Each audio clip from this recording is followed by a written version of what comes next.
Yo, what is good, Jets Nation? Welcome back to Jets Media. This is Richie, and in this video, I need to break down how freaking deep the New York Jets offensive line is after signing Billy Turner just a few days ago and after drafting two rookies in the 2023 NFL Draft in the trenches on that offensive line.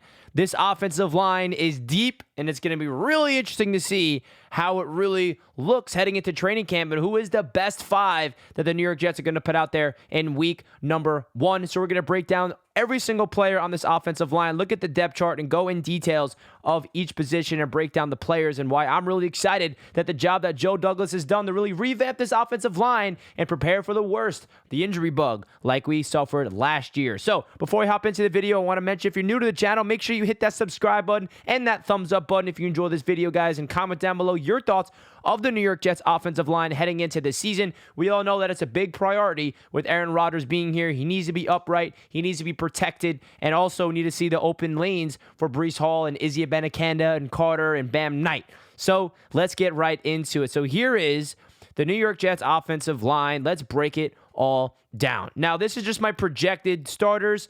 This is not anything official. I'm not putting this guy over this guy for any particular reason. I'm just putting all the names out there and my projection on what positions they're going to be playing. So right now, I have Duane Brown at left tackle, Lanken Tomlinson at left guard, Joe Tippmann starting at center, Alijah Vera-tucker at right guard, and Mekhi Becton at right tackle. And now off the bench, backing up Duane Brown, we have Carter Warren and Cedric Ogbuehi. Now, disclaimer before we get deeper into it, not all these players are making the 53-man roster, just so you guys know.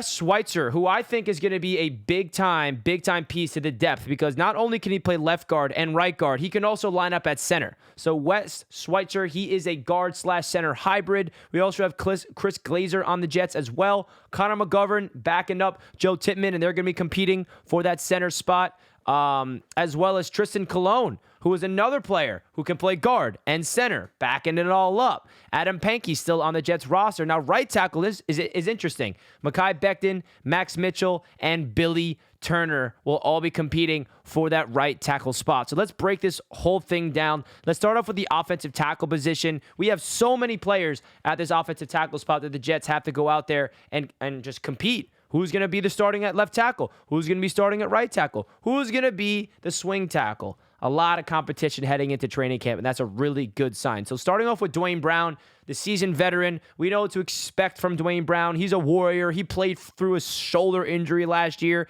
Could have elected to get surgery, but he decided to wait till the offseason. I think Duane Brown has a chance of winning that starting job at left tackle. I don't think it's going to be guaranteed to him in case they want to slide Mekhi Becton to left tackle, because that's where he dominated as a rookie. But we also saw that this Jets coaching staff, and I know that we have a new offensive line coach in Keith Carter, but last year the Jets had Mekhi Becton at right tackle in training camp before he went down with an injury, which is why I have Duane Brown at left tackle, because that's his position. He doesn't really go to right side. He's a seasoned veteran. He's 38 years old. If the Jets feel like he gives the Jets the best chance to win and protect Aaron Rodgers' blind side at left tackle, sign me up for that. Now, the other tackle spots, Mekhi Becton.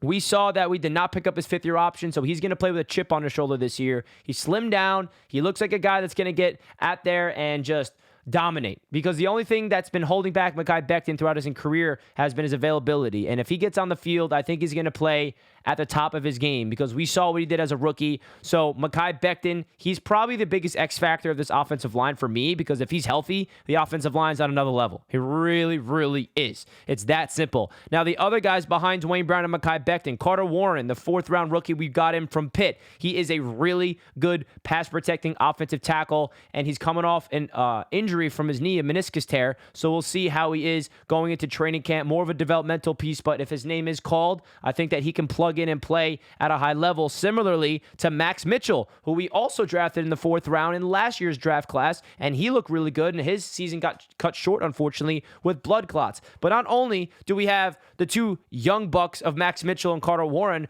but we have veteran Billy Turner, who was the right tackle for Aaron Rodgers in his MVP season. So he's a rock. He's going to provide depth at that right tackle spot. Not only can Billy Turner just play right tackle, he could play left tackle. He could play right guard. He could play left guard. Sound like anyone familiar? Yeah, Alijah Vera-tucker. We need to talk about AVT in the same breath as all these offensive tackles. And I know that we don't want AVT to play tackle, but we got to give the respect where it's due. Last year, AVT plugged in at right tackle and left tackle and played sensational. So hopefully we don't get injured enough where we have to worry about AVT going to those spots. But he's definitely a player we got to talk about because he's next level. Cedric Ogbuehi is the other guy. Don't see Cedric Ogbuehi making this team. I think he's going to be a practice squad guy because, again, all these players listed here are not going to be making the 53-man roster. You just can't hold on to all these offensive linemen. Now, kicking on the interior offensive line, I think it's going to be Tomlinson, Tippmann, and Vera-tucker as that interior offensive line. I think that's definitely what it's going to be. I know they're going to be open competition between McGovern and Tippmann, but I think Tippmann is going to win that job at the center spot. And then I briefly touched on it earlier, but the depth of Wes Schweitzer, Connor McGovern, and Chris Glaser, and Trystan and Adam Pankey. Again, not all these players will be making the 53, but the guys that I see making it is definitely Wes Schweitzer, definitely Trystan and Connor McGovern. Those are three big-time players that can play both guard and center spots. The versatility of this offensive line is what really stands out to me the most. The New York Jets and Joe Douglas really want to make sure that they have players on this offensive line that can plug in at any position in case we go down. AVT is open to play every single position but center. Billy Turner has experience at every single position besides center. Wes Schweitzer has experience at center and both guard spots. Connor McGovern, he could play center and guard. Joe Douglas said that Joe Tippmann, he at 6'6", can kick inside at the guard spot if he needs to. Trystan, another player that can play guard and center. Mekhi Becton can play right tackle and left tackle.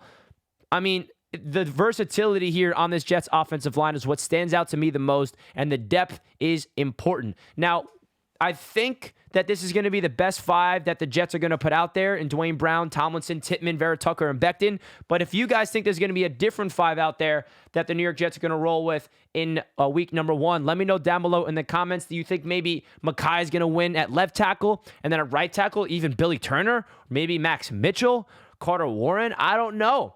This is a really good thing, and it's going to be a storyline to watch throughout the entire training camp is what are the starting five? There's going to be an open competition heading in. We have a brand new scheme, brand new offensive line coach, and, of course, a brand new offensive coordinator that they're really going to get their hands on these guys. But I think Joe Douglas deserves a lot of credit because the depth that he has created here on this Jets football team at the offensive line spot is nothing short of sensational. We need to be prepared for the worst of injuries. Joe Douglas learned from his mistake last year. Not really a mistake. You can't freaking expect a team to survive with 5 tackles on injured reserve. So let's hope some, luck is on our side when it comes to the injury front. So again, guys, hit that thumbs up button if you guys enjoy my offensive line breakdown for the New York Jets heading into camp. And comment down below your thoughts and your excitement for this New York Jets offensive line. Because look at that, man. There's a lot of bodies, a lot of competition, and a lot of dogs. I think, to finish off the video, I want to say this.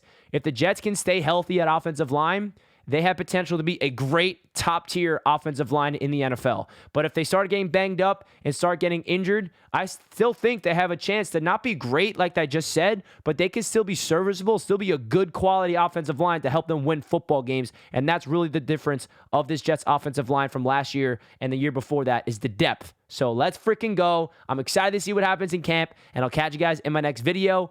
Let's go Jets. Peace out, everybody.